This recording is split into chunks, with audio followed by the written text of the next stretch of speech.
이번 영상은 지난 4월 22일과 29일에 권찰회에서 김동희 목사님을 초청하여 묵상이란 주제의 특강입니다. 나의 하루 삶 속에 하나님이 얼마나 동행을 하고 있다고 생각하시나요? 나의 삶 속에 하나님의 말씀을 올바로 듣고 이해하고 실천하기가 쉽지가 않습니다. 이러한 삶 속에 꼭 필요한 것이 바로 말씀 묵상입니다. 성서유니온 선교회를 섬기고 있고 매일 묵상 대구지부에서 봉사하시는 김동희 목사님을 통해 어떻게 하면 올바르게 하나님의 말씀을 묵상하고 나의 삶 속에 적용시킬지를 배우는 시간을 가져보았습니다.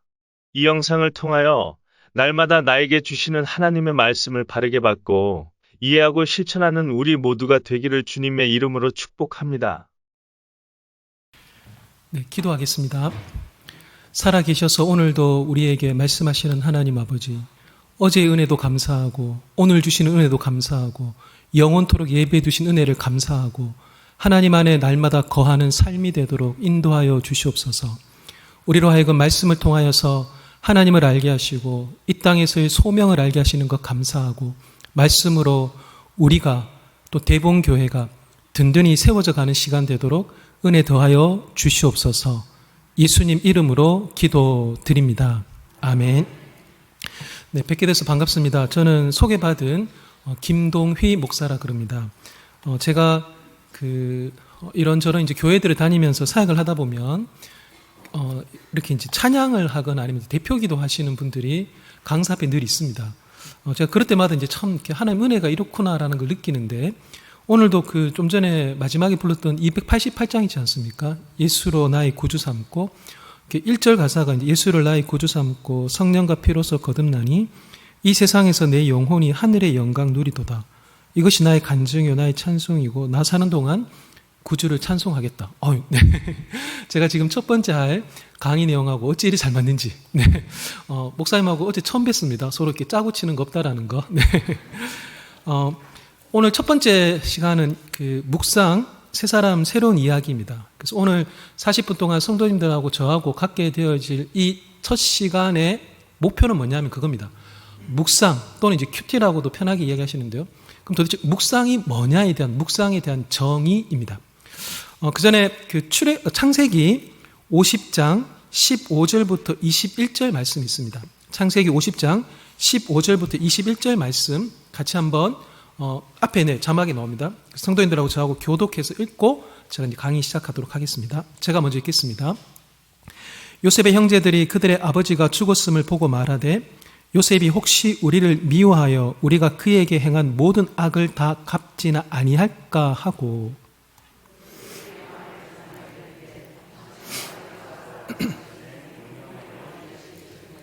너희는 이같이 요셉에게 이르라 내 형들이 내게 악을 행하였을지라도 이제 바라건대 그들의 허물과 죄를 용서하라 하셨나니 당신 아버지의 하나님의 종들인 우리 죄를 이제 용서하소서 하매 요셉이 그들이 그에게 하는 말을 들을 때에 울었더라.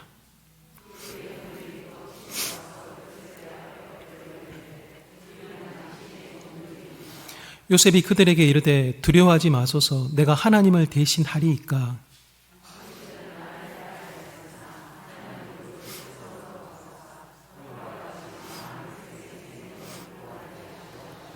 같이 읽을까요? 당신들은 두려워하지 마소서 내가 당신들과 당신들의 자녀를 기르리이다 하고 그들을 간곡한 말로 위로하였더라. 아멘. 오늘 본문 너무 잘 하시는 내용입니다. 창세기 마지막에 나오는 내용인데요. 창세기 1장은 하나님께서 태초에 천지 창조하시는 장면을 시작합니다. 그건 저희가 흉내낼 수가 없습니다. 그런데요, 창세기 50장 창세기 문을 탁 닫으면서 보여주는 하나님이 한 분 있습니다. 그게 뭐냐니까 바로 악을 선으로 바꾸시는 하나님입니다. 그걸 요셉이 고백해내는데요. 오늘 본문은 굉장히 독특합니다. 뭐냐면 오늘 이 본문 앞에 야곱의 죽음이 있습니다. 그리고 오늘 본문 뒤에는 요셉의 죽음이 있습니다. 죽음과 죽음 사이에 오늘 본문이 있습니다. 마치 죽음과 죽음 사이에 생명 가지고 살아가는 사람이라면 마치 이런 하나님을 경험해야 되고 이런 삶을 살아야 된다라고 말하는 것 같습니다. 그게 뭐냐니까요. 요셉과 형들에게 있었던 이야기는 성도님들 너무 잘 아십니다. 요셉과 형들 사이에 저 단어로 말할 수밖에 없는 일들이 있었죠. 허물, 죄, 악. 아니 어떻게 형들이 동생을 팔 수 있습니까? 너무너무 끔찍한 사건입니다. 근데 그 사건, 그 이야기로 끝나기를 원치 않았던 거죠. 그래서요, 용서라는 새로운 이야기가 그들 삶의 이야기에 등장하게 됩니다. 그래서 우리 서로 용서하자라고 형들이 어렵사리 요셉에게 요청합니다. 그러자 요셉이 가감하게 어떻게 얘기했냐니까요. 당신들은 나를 헤아려 했지만 하나님은 그것을 선으로 바꾸셨다 그러는데요. 여기에 선이라는 단어는 어렵지 않는데 당신들은 나를 헤아려 했다라는 저 우리말로 길게 풀이되는 단어를 간략하게 성경에서 쓰이는 용례로 말하면 악입니다. 창세기 초반에 등장했던 그 선악이 창세기 마지막에도 악과 선으로 등장합니다. 그런데요, 하나님은 그것을 악을 선으로 바꾸신답니다. 근데 하나님은 그걸 하는 것이 아니라 요셉과 요셉의 형제들이 범접할 수 없는 그 악의 크기 가운데서도 불구하고 그 상처의 깊이 있지 않습니까? 그 결코 회복되지 않는, 그러나 그 속에서 그들이 선으로 회복되어지기를 바라는 그 이야기, 새로운 이야기죠. 악을 악으로 두는 것이 아니라 그 악을 선으로 바꾸는 새로운 이야기로 우리가 초대받았다라는 것을 요셉과 그 형제들은 보여주면서 창세기 문을 닫고 있습니다.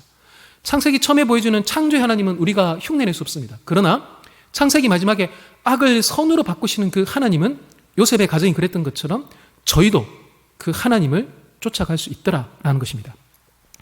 지금 보시는 사진은 저의 가장 어렸을 적의 사진입니다. 요즘은 뭐 다들 이 스마트폰 있으니까요. 출산할 때 제가 겪어보니까 스마트폰 드리면 간호사 선생님이 아이 사진 많이 찍어주십니다. 수십 장 찍어주십니다. 근데 제가 74년생입니다. 제가 74년 8회생인데 그때 당시에는 집집마다 카메라가 없었다 하더라고요. 그때 당시에 카메라 있는 분들은 부자였다 하더라고요. 그래서 집에 뭔가 기념될 만한 일 있으면 왜 칼 갈아요, 유리 갈아요, 또 그런 분들 계신 것처럼 사진 찍어드려요라고 하시는 분들이 계셨다 하더라고요. 저런 배경 갖고 다니시면서 저 배경 앞에다 의자 하나 놓고 뭐 사진 찍어야 될 대상이 있으면 이렇게 사진을 착 찍는 거죠. 성도님들, 제가 한번 문제 내보겠습니다. 여기 계신 분들 아마 다 맞출 겁니다. 그런데 제가 청소년 모임이랑 청년 모임에 가서 물으면 못 맞추는 애들이 절반입니다. 저 아이가 100일이 지났겠습니까? 안 지났겠습니까? 아, 맞습니다. 네. 아유, 그거 왜 물어보냐면서. 네. 근데 신기하게 저 사진 보여주면서 100일 지났게 안 지났게 청소년들, 청년들 물어보면 아유, 어떻게 100일 안 됐어요? 안 돼서 태어난 지 한 2달 된 것 같은데 뭐 이렇게 얘기합니다. 근데 아이의 발육 상태를 보면 목을 세우고 있고 허리를 세우고 있고, 이거는 이제 100일 훨씬 지난 거죠. 그리고 제가 74년 8회생입니다. 제가 100일쯤 됐다라는 거는 74년 12월쯤인데 어느 부모가 사진 찍는다고 그 12월 엄동설 안에 보시면 반팔입니다. 그렇게 안 하죠. 네.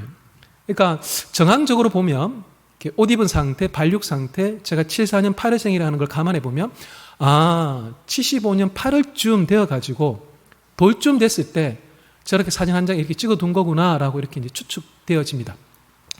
제가 이제 저 사진 보면서 100일 말씀드리는 걸 왜 그러냐면 제가 이제 첫째입니다. 첫째인데 제가 74년 8월 달에 태어나고 나서 74년 12월 달 제가 딱 100일 되는 날입니다. 딱 100일 되는 날 저희 어머니께서 갑작스럽게 돌아가십니다.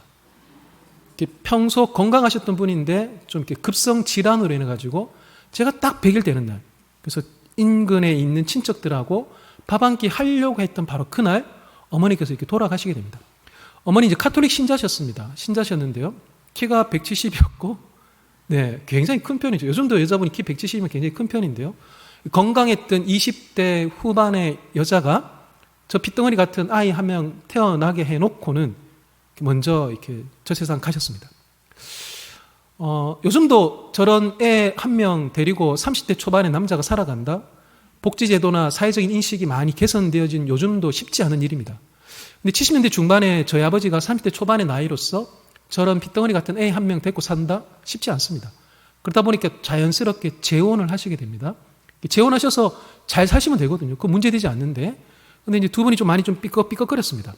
아버지랑 이제 새어머니랑 삐걱삐걱거리시다가 나중에 이제 제가 그 중학생 딱 되었을 때 결국 이제 두 분이 이제 이렇게 이혼하시고, 네, 서로 이제 완전히 뭐 그 이후에 뵌 적 없는 그런 관계가 되어져 버립니다.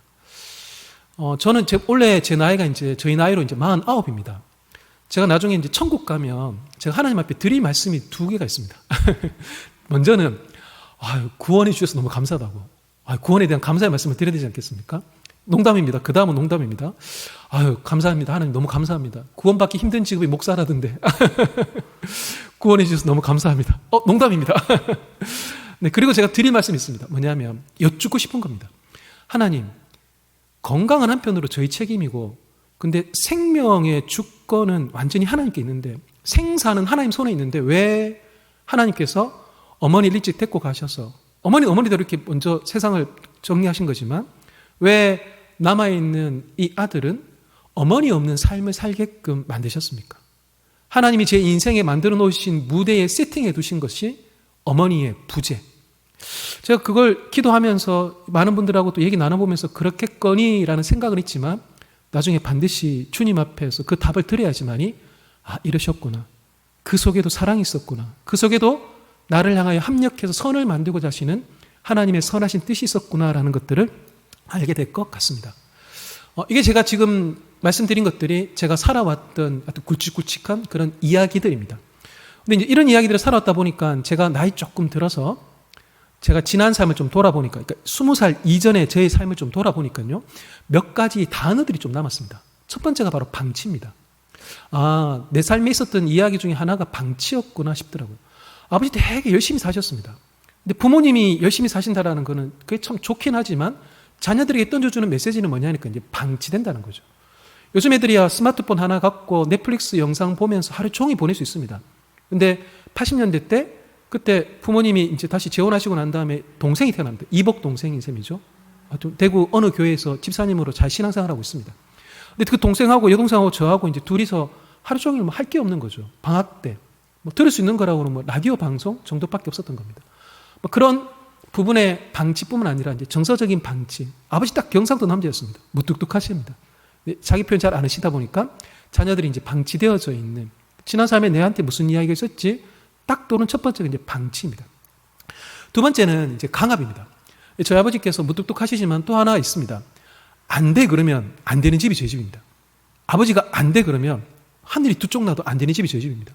그래서 아버지 뜻이 하나님의 뜻입니다.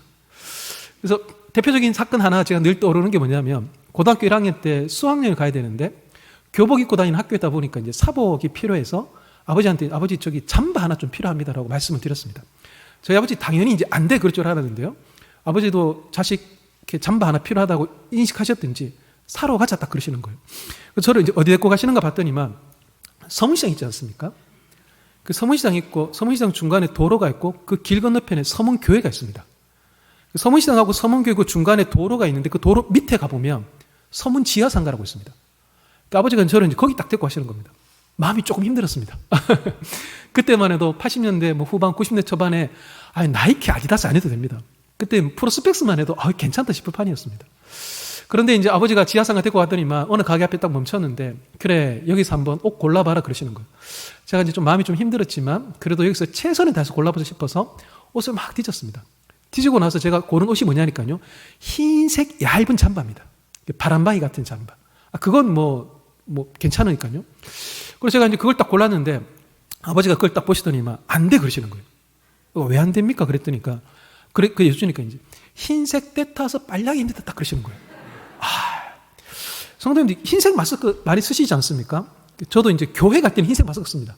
근데 제가 그런 일 때문인지 몰라도 흰색 양말, 흰색 속옷, 흰색 마스크, 흰색 남방 입을 수밖에 없지만 부담스럽습니다. 그래서 안 돼 그러시는데 이제 아버지가 이제 가시더니만 옷을 하나 딱 골라오십니다. 아버지가 저쪽 편에 걸려진 옷을 딱 골라오시는데 세 가지가 제가 마음에 안 들었습니다. 첫 번째 색상입니다. 색상, 교회 다니시는 분들 너무 잘 아시는 색상입니다. 그 장의자 있지 않습니까? 장의자의 저 색깔 있지 않습니까? 보통 저희가 누리끼리하다 그러잖아요. 밝은 노란 톤이 아니라 누리끼리한, 색상이 마음에 안 들었습니다. 점점 제 앞으로 그 잠바가 딱 오는데 깜짝 놀랐습니다. 그 잠바에 뭐가 있냐니까요. 그 색상도 마음에 안 드는데 그 색상 밑에 은은한 꽃무늬가 있습니다. 17살 사춘기가 수학여행 간다고 잠바 사달라고 그랬는데 아버지가 은은한 꽃무늬 들어간 걸 골라오신 거예요. 이게 왠지라고 싶었습니다. 근데 저희 아버지 성격 아니까요. 입어봐라 그러는 거예요. 거울 앞에 가서 딱 입어봤습니다. 입고 난 다음에 세 번째 저한테 충격적인 사실이 하나 다가왔는데요. 딱 입었는데 양쪽 어깨에 뽕이 들어가 있는 겁니다. 충격이었습니다. 색상, 무늬, 양쪽 어깨. 그러니까요. 서문시장 길 건너 서문교회가 있고 서문교회 옆에 달성공원이 있습니다. 그 달성공원에 가시는 그 연배 때 그 어르신들이 입으면 딱 좋을 밝은 색상 꽃무늬 어깨 기 살려주시는 아유, 네. 결과는 어떻게 됐겠습니까? 그 옷 샀죠. 네, 제 아버지 성격 아니까요. 그래서 어쩔 수 없이 그 잠바 챙겨서 수학여행 갔던 적이 있었습니다. 제 신앙 삶을 돌아보니까 남아있는 게 뭐냐니까요. 부끄러움. 제 이야기 가운데 부끄러움이 있더라고요. 부모님 결국 이제 이혼하셨는데요. 그 두 분도 이렇게 뭐 잘 사시면 되는데 이혼하시다 보니까 제가 중학교, 고등학교 때 한 반에 50명, 60명 이렇게 있었습니다. 저희 반 친구들하고 이야기 나눠보고 선생님 이야기 하시는 거, 선생님 말씀하시는 거 가만히 들어봐도 저희 반에 이혼한 그런 가정이 없더라고요. 우리 집만 그런 거예요. 왜 이거 있지 않습니까? 분명히 겪었던 사실인데 지금도 겪고 있는 사실인데 그걸 어디 가서 말할 수 없다라는 거. 그게 부끄러움이지 않습니까? 부끄럽다라는 거. 그리고 또 하나는 그겁니다. 소망 없음입니다.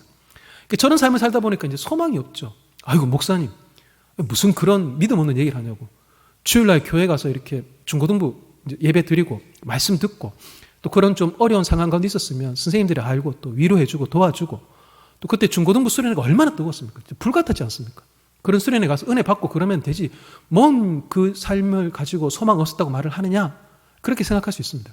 근데 이제 제가 교회를 그때 중고등학교 다녔으면 제가 아마 소망 없으면 저건 이제 지웠을 것 같습니다. 근데 이제 문제는 뭐냐면 제가 20살 되기 전까지 교회를 단 한 번도 가본 적이 없다는 겁니다. 단 한 번도 가본 적이 없습니다. 교회라도 갔으면 말씀과 기도와 어른들의 위로를 통해서 지금의 현실 그 너머에 무엇인가 있구나라고 기대했을 텐데요. 못 그랬다는 거죠. 마지막은 죽음에 대한 공포입니다. 어머니가 건강했던 분입니다.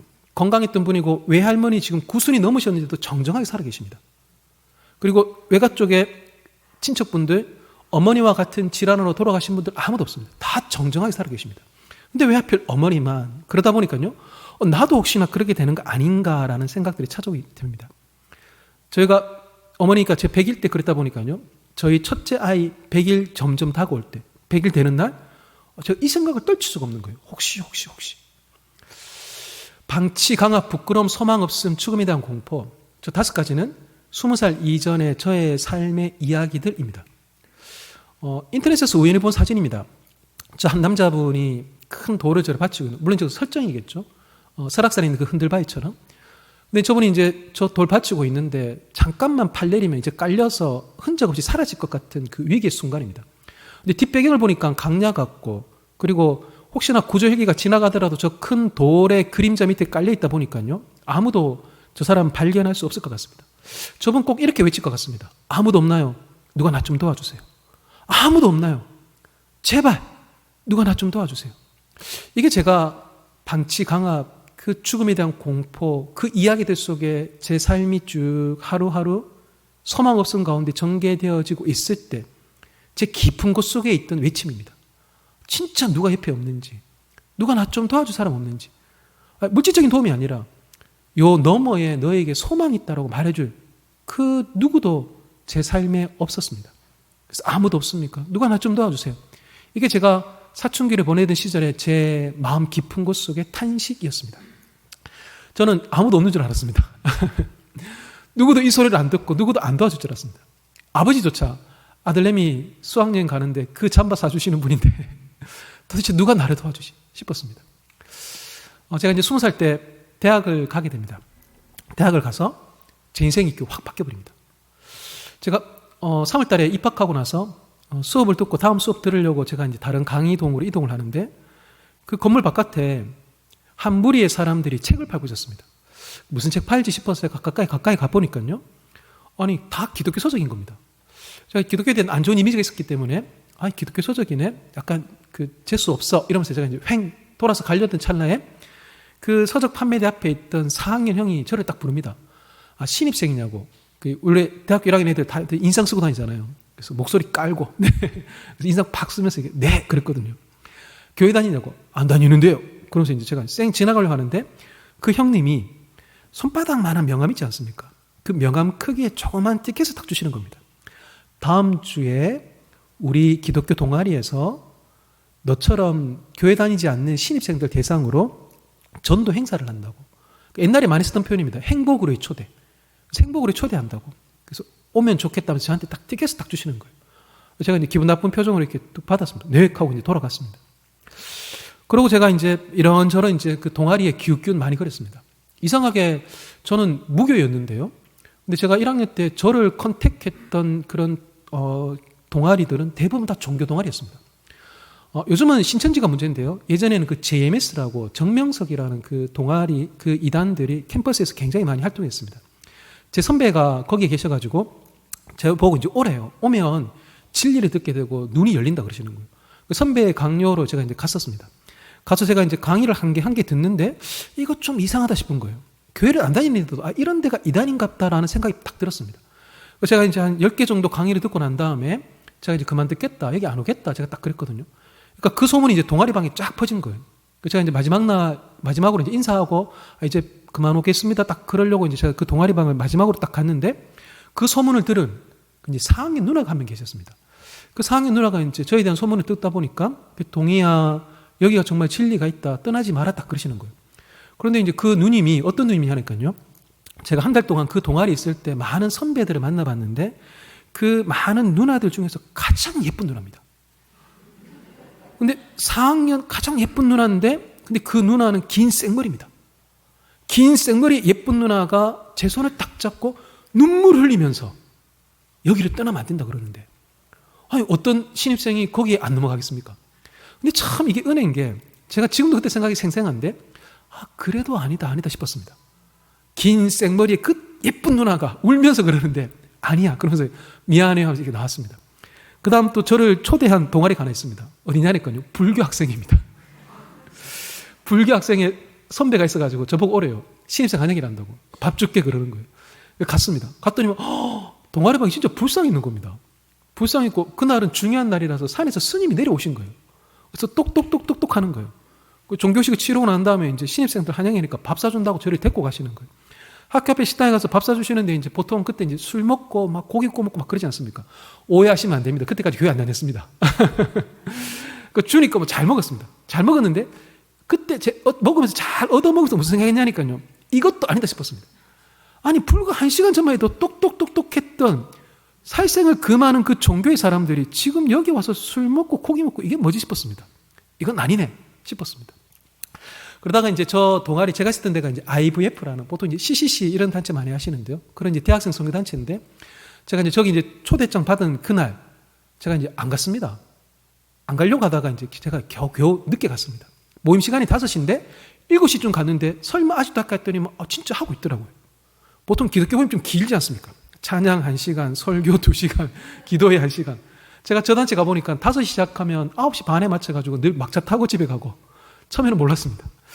그래서 제가 이제 7시쯤 가서 기웃기웃 머뭇머뭇하면서 제가 그 강의실 밖에서 제가 못 들어가고 있었는데 갑자기 강의실 문이 탁 열리면서 한 사람이 나오길래 제가 고개를 팍 숙였습니다.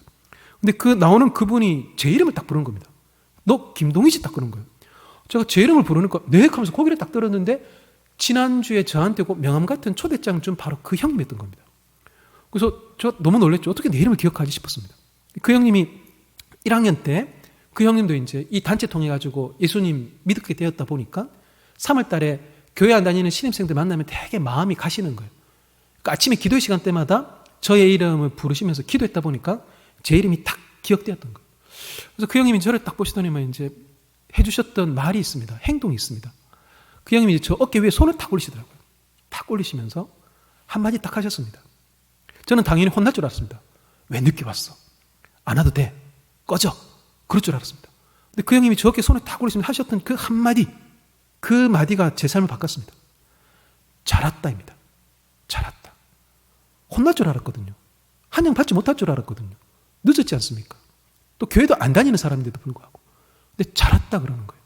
그 한마디가 제 삶을 바꿔버립니다. 그 이후에 제가 저 단체에서 성경 공부하고 복음 듣고 예수님 영접하고 학생 리더로 또한 풀타임 간사로 제가 저 단체에서 거의 27년간 섬기며 사랑하며 그렇게 시간을 보내게 됩니다. 지금 보시는 저 사진은 제가 몇 년 전에 저 단체에서 사역하고 있을 때 겨울에 학생들 앞에서 설교할 때 찍혔던 사진입니다. 저 사진에는 이전에 방치, 강화, 부끄러움, 소망 없음, 죽음에 대한 공포 그 이야기가 아니라 예수 그리스도로 말미암아서 저에게 완전히 새롭게 되어진 이야기들이 저 사진 속에 다 있습니다. 먼저는 십자가죠. 내가 그리스도와 함께 십자가에 못 박혔나니 그런즉 이제는 내가 사는 것이 아니지 않습니까? 또 하나는 말씀입니다. 제가 학생들 앞에서 설교할 때입니다. 내가 진리의 말씀을 옳게 분별하며 부끄러울 것이 없는 일꾼으로 인정된 자로 자신을 하나님 앞에 드리기를 힘쓰라라고 바울이 디모데에게 권면했던 것처럼 하나님 말씀이 저를 그렇게, 또 제가 저 앞에 있는 그 섬겨야 되는 젊은 학생들을 향해서 그렇게 말씀을 나누는, 지금도 성서윤회원에서 말씀 묵상을 권면하면서 말씀은 저의 삶에 떠날 수 없는 주제입니다. 또 하나는 제가 이제 IVF라는 저 선교단체 공동체의 후드티를 입고 있는데요. 저는 몰랐습니다. 공동체, 교회, 이게 그렇게 힘이 있는지를 몰랐습니다. 형제가 연합하여 서로 동감이 어찌 그리 선하고 아름다운 지에 대한 그 고백이 있지 않습니까? 그게 뭔지 알겠더라고요. 그래서 공동체가, 교회가 그렇게 소중한지, 그렇게 힘이 있는지, 그렇게 한 사람 회복시킬 수 있는 공간인지를 몰랐는데요. 그걸 가득히 경험하게 됩니다. 그 이후에 제 삶은 바뀌었습니다. 십자가와 말씀과 공동체. 저는 이야기가 완전히 새로워졌습니다. 20살 이전에는 그런 이야기였다면 20살 이후 예수 그리스도로 말미암아 저에게는 십자가와 말씀과 공동체의 새로운 이야기가 찾아 들어온 것이죠. 지금 보시는 사진은 저의 가족 사진입니다. 네, 대한민국 출산율 0.8인데요. 저희 집 출산율 5.0명입니다. 다 같이 식당 가면 옆에 있는 분들이 봅니다. 대충 짐작됩니다. 한 가족인가 아니면 조카들인가 보십니다. 한 가족입니다. 입양한 거 아니고 다 저희가 이제 저희 친자녀들인데요. 몇 년 전에 교회에서 사역할 때 주일날 교회 부목사님이 이제 영상 제작 때문에 급히 가족 사진이 필요하다면서 막 가족들마다 찾아다니면서 사진을 급하게 찍으셨습니다. 사진관에서 찍은 잘난 사진 있지만 제가 저 교회에서 급하게 찍힌 사진 보여드리는 이유는 뭐냐면 저 사진에서도 저에게 새로워진 이야기들이 다 담겨져 있더라라는 겁니다. 옆에 저희 아내입니다. 저는 당연히 결혼 못할 줄 알았습니다. 왜냐하면 제 2살 밑에 여동생이 있는데요. 사춘기 때, 가정이 참 힘들 때, 그때 예민할 때, 동생하고 저하고 이제 또 뭐 잘 지내가다가도 한 번씩 티격태격할 때 있지 않습니까? 남매간에. 그러면 이제 동생이 그럽니다. 동생이 기분 나쁘니까 자기 방문 탁 닫고 들어가면서 저한테 자주 했던 말이 있습니다. 오빠 니는 성격 더러워서 결혼 못한다. 그래서 저는 성격 더러운 놈. 결혼 못할 사람. 근데 제가 교회라도 다녔고 남녀공학이라면 비슷한 또래 여자 학생들을 통해서 저에 대한 또 다른 평가를 들었을 텐데 제가 아는 유일한 여학생이거든요. 사춘기 시절에. 어머니도 없고 교회도 안 다니고 남자 고등학교고. 제가 아는 유일한 여학생이 저에 대한 평가, 성격 더러워. 결혼 못할.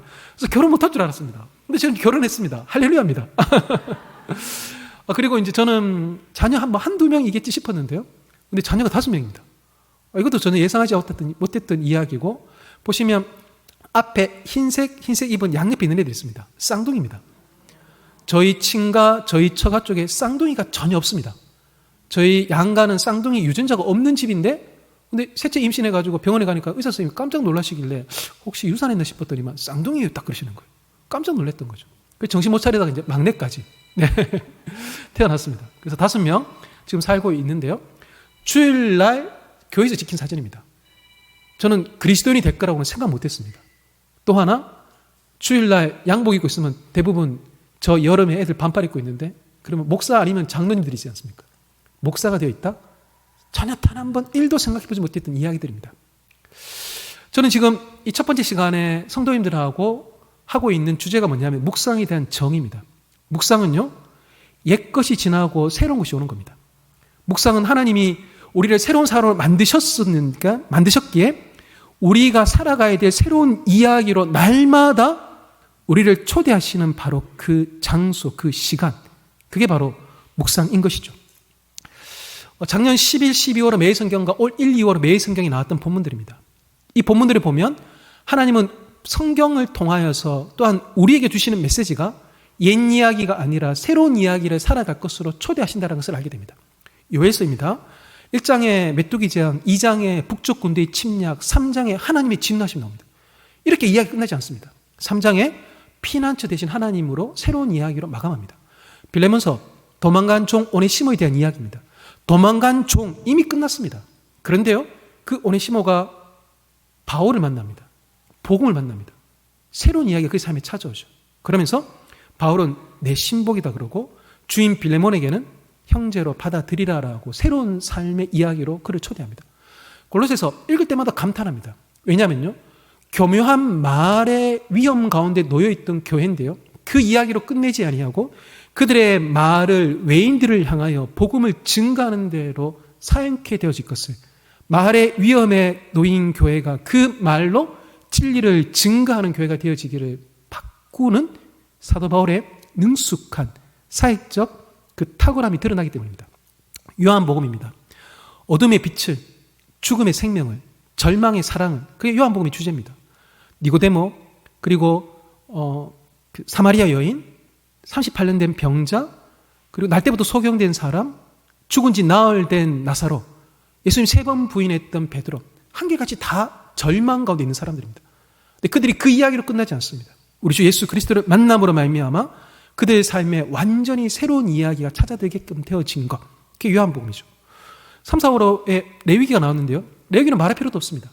허물과 죄 가운데 있는 사람들, 그 이야기로 끝내는 것이 아니라 그들이 제사를 드리고 하나님의 자비하심을 경험함으로 말미암아 다시금 거룩게 되어지고 정결게 되어지는 새로운 이야기로 초대받는 것, 저게 바로 레위기인 것이죠.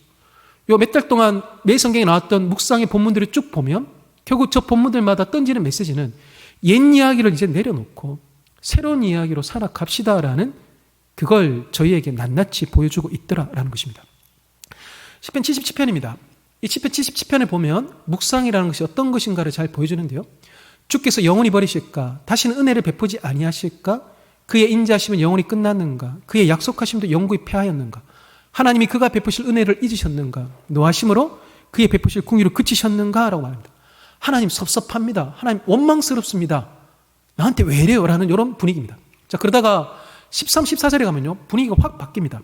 하나님이여 주의 도는 극히 거룩하시오니 하나님과 같이 위대하신 신이 누구오니까? 주는 기이한 일을 행하신 하나님이시다 라고 말하면서 하나님에 대한 고백이 7, 9절과 13, 14절에서 너무나도 판약이 바뀝니다.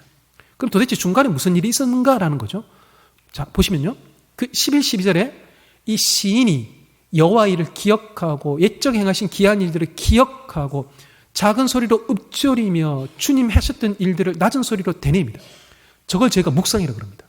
묵상은요, 기억하고 기억하며 그 말씀을 작은 소리로 읊조리고 또다시 말하는 겁니다. 묵상한다라는 것은 하나님에 대한 새로운 이야기, 우리 삶에 대한 새로운 이야기, 우리 삶에 지금 해석되지 않는 그 정황들 속에서 하나님에 대한 그 원망함의 나의 태도, 그걸 완전히 바꿉니다. 그래서 하나님을 하나님으로 보게끔 만드는 것, 그게 바로 묵상인 것이죠. 묵상의 여정이라는 책에서 이렇게 얘기합니다. 묵상은 이제 하나님이 제시하시는 조건대로 하나님의 세계에 참여하도록 성경이 나를 이끌게 하는 일이다. 그래서 내 자아의 어둡고 좁고 음습한 창고를 벗어나 하나님의 거대하고 강하고 신비하고 낯선 세계로 나아가게 하는 일, 그것이 묵상이다라고 얘기합니다. 제가 이제 목사로서 성도님들을 이렇게 만나뵈면 그런 분들이 계십니다. 어둠에 길들여져 계신 분들이 있습니다.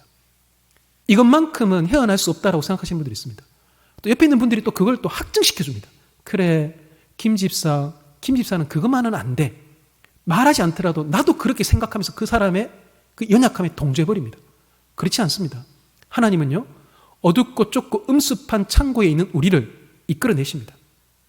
방치와 강압과 그 죽음에 대한 공포 가운데 있던 저를 이끌어내셨던 것처럼 하나님 날마다 우리를 빛 가운데 죽은 지 나흘 된 나사로를 그 동굴을 열고 생명의 빛으로 이끌어내시는 것처럼 우리를 이끌어내시는 그 강하라고 해석되지 않는 그 신비로 이제 그 단 한 번도 누구에게도 임하지 않았다라고 내가 들어보지 못했던 그 낯선 은혜의 세계로 나로 하여금 나아가게 하는 일, 그게 바로 묵상 가운데 일어나는 일들인 것이죠.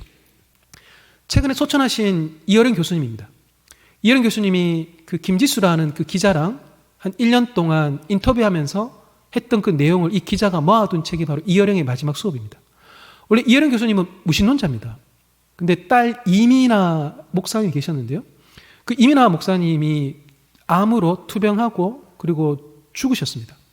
근데 그 딸의 투병과 딸의 죽음을 통해서 오히려 신앙 갖게 된 게 이어령 교수님인데요. 이분도 이제 암 투병하시다가 얼마 전에 소천하셨습니다. 이 책이 이렇게 얘기합니다. 가장 부유한 삶은 이야기가 있는 삶이라네. 스토리텔링을 얼마나 갖고 있느냐가 그 사람의 럭셔리지. 똑같은 시간을 살아도 이야기거리가 없는 사람은 산 게 아니야. 스토리텔링이 럭셔리한 인생을 만들어 이야기합니다. 암투병 하시면서 이제 곧 죽음이 가까이 오고 있는 것을 잘 알고 있는 한 시대의 지성인이었던 이분이 지난 삶을 돌아보며 믿음의 후배들을 향해서 던지는 메시지입니다. 이야기가 있는 삶, 그게 가장 부유한 삶이랍니다. 옛 이야기를 내려놓고 새로운 이야기로 초대받는 삶, 묵상하는 삶, 하나님과 동행하는 삶, 그 어둠에서 벗어나 하나님의 신비하고 강하고 낯선 세계로 이끌려져 받아가는 삶. 죽음과 죽음 사이에 생명 가진 자들에게 일어나야 될 일이 악을 선으로 바꾸시는 하나님의 그 역사함을 경험하는 거라면 이혜령 교수님이 하셨던 말씀은 맞고 또한 우리가 기억해야 될 이야기다라고 생각이 듭니다. 저랑 같이 묵상 나눔 모임했던 권사님 한 분 계십니다. 서울 쪽에 계시는 권사님이신데요. 이분이 원래 나이로 이제 60 중반이십니다. 지금 이제 직장 그만두시고 이제 은퇴하셨는데요. 이분이 지난 묵상 나눔을 하시는데 지난 삶의 이야기들을 쭉 해주셨습니다. 너무너무 힘든 삶을 사셨습니다. 시어머니 때문에, 남편 때문에, 자녀들 때문에. 그런데 힘든 삶을 사셨네요. 이러면 괜찮은데요. 근데 그 시어머니, 그 남편, 그 자녀 때문에 고생하시는 게 지금도 여전하신 거예요. 30, 40대 내가 그 일 겪었다면 옛날에 그랬거니 넘어가는데 근데 지금 60 중반으로 이제 은퇴하시고 그 상황에서도 그 문제, 그 상황이 여전하신 거예요. 참 마음이 좀 안쓰러웠습니다. 참 힘드셨겠다. 아이고 지금도 힘드시네. 듣는데 참 마음이 좀 그랬습니다. 그런데 제가 이제 첫 번째, 두 번째, 세 번째 딱 나눔 모임 할 때입니다. 세 번째 나눔 모임 할 때인데 그때 첫 번째, 두 번째 나눔 모임 때는 들리지 않았던 단어가 제게 딱 들렸습니다. 그게 뭐냐니까요. 바로 저겁니다. 하나님이입니다. 첫 번째, 두 번째 나눔 모임 때는 몰랐습니다. 근데 세 번째 나눔 모임 때서 들리기 시작한 게 뭐냐니까요. 하나님이입니다. 그 권사님께서 나눔하실 때마다 저 하나님 일을 얼마나 많이 쓰시는지 모릅니다. 그러니까요. 시어머니, 남편, 아들 그 힘들게 만드는 그 대상들과 그 상황이 내 삶의 주어가 아니다라는 거예요. 지금도 그 힘듦은 여전히 지속되고 있지만 그럼에도 불구하고 날마다 내가 묵상함을 통해서 하나님을 내 삶의 주어로 삼는다는 거. 그게 그분의 삶이고 그분의 현재고 그분이 죽을 때까지 하실 일일 겁니다. 묵상은요. 하나님을 내 인생의 주어로 삼는 겁니다. 내 감정과 내 욕망과 내 불안과 걱정과 두려움과 내 불편한 그 관계의 갈등과 그 왼수 같은 그 사람들을 내 인생의 주어로 삼는 것이 아니라 내 한없는 연약함을 주어로 삼는 것이 아니라 하나님을 주어로 삼는 겁니다. 그래서 창세기부터 계시록까지 수많은 이야기들 통해서 보이시고 나타내시는 그 하나님을 내가 주어 삼기 원하여 오늘도 성경책을 펼치고 묵상교재를 펼치면서 주님 앞으로 달려가는 것이죠. 묵상은요. 하나님을 주어로 삼는 겁니다. 그래 할 때에 우리 안에 새로운 이야기들이 전개된다는 것이죠. 그래서 묵상은 바꾸자는 겁니다. 대본교회 성도님들께 또 이렇게 하나님께서 시간 주셔서 저랑 이번 주 다음 주 이 시간을 보낸다는 것은 저거죠. 하나님 우리를 초대하신다는 겁니다. 변화의 삶으로 초대하시는 겁니다. 우리도 그러하고 우리 주변에 참 낙심케 만드는 그 사람들 향해서 왜 성도님들 그러지 않습니까? 여기 계신 분들 교회에서 이제 또 중직으로 계시는 분들 딱 만나보면 견적 안 나오는 분들이 있습니다. 야, 어디서부터 손대야 될지 모르겠다 싶은 분들이 꼭 있습니다. 어둠에 완전히 길들여져 계신 분들이 있습니다. 밑빠진 독에 물 붓기 같은 그런 대상들이 있습니다. 그런데요, 우리 개인을 위해서도 묵상해야 되지만 우리가 묵상해야 될 또 다른 이유가 있다면 나라도 그 영혼을 향하여 소망을 놓치지 않기 위해서 우리가 하나님 붙들어야 된다는 것. 그게 교회의 섬김의 위치에 있는 분들이 묵상해야 될 또 하나의 이유입니다. 마지막으로 이 얘기하고 첫 번째 시간 마치겠습니다. 저기 이제 벚꽃인데요. 하나님 나라 굉장히 중요한 단어입니다. 성경에 이 단어 참 많이 나옵니다. 예수님도 많이 언급하셨다 보니까 저 단어 너무너무 중요합니다. 그래서 많은 책, 많은 논문들이 나와 있는데요. 근데 하나님 나라에 대해서 제가 접했던 가장 강렬한 정의는 뭐냐니까요. 저겁니다. 하나님 나라는 겨울이 가고 봄이 오는 겁니다. 하나님 나라는 영원히 계속될 것 같았던 그 춥디 추운 겨울이 끝나고 소망할 수 없었던 바 그 봄이 와 꽃이 피고 생명이 약동하고 아이들이 뛰놀고 그 속에 웃음과 생명과 그 모든 즐거움들이 회복되어지는 것, 그게 바로 하나님 나라입니다. 한 개인의 삶에 하나님 나라가 임한다는 것은 그에게 겨울의 이야기가 끝이 나고 봄의 이야기가 시작된다는 겁니다. 한 교회에 하나님 나라가 임한다는 것은 우리 교회에 그 오래된 그 겨울의 이야기가 끝이 나고 새로운 봄의 이야기가 시작된다는 겁니다. 하나님께서 한 나라와 한 시대 가운데 하나님의 나라를 임하게 한다는 것은 그 시대와 그 민족의 그 오래된 그 질고와 아픔들을 끝내고 새 일들을 행하시겠다라는 것입니다. 소망합니다. 대봉교회에 하나님의 나라의 역사가 충만하기를 바랍니다. 성도님들 개개인에게, 성도님들이 소망 품고 끝까지 놓치지 않는 그 한 영혼들에게 그 하나님의 나라가 강력히 임하기를 바라고 주님의 새롭게 하시는 이 이야기가 대봉교회 성도님들 가운데 충만하기를 소망하며 기도합니다. 기도하겠습니다. 하나님 아버지, 오늘 첫 번째 시간으로 묵상에 대한 정의를 다루었습니다. 새 사람, 새로운 이야기로 우리를 초대하신 것을 감사합니다. 십자가로, 말씀으로, 공동체로 또 다른 새로운 이야기로 우리를 끊임없이 초대하시는 하나님께 감사하고 온 교회가 말씀 묵상하며 이 새로운 이야기, 이 하나님의 나라 이야기가 가득한 그 기쁨이 충만하도록 은혜 내려 주시옵소서. 예수님 이름으로 기도드립니다. 아멘. 네, 감사합니다. 네, 1강 특강 마치도록 하겠습니다.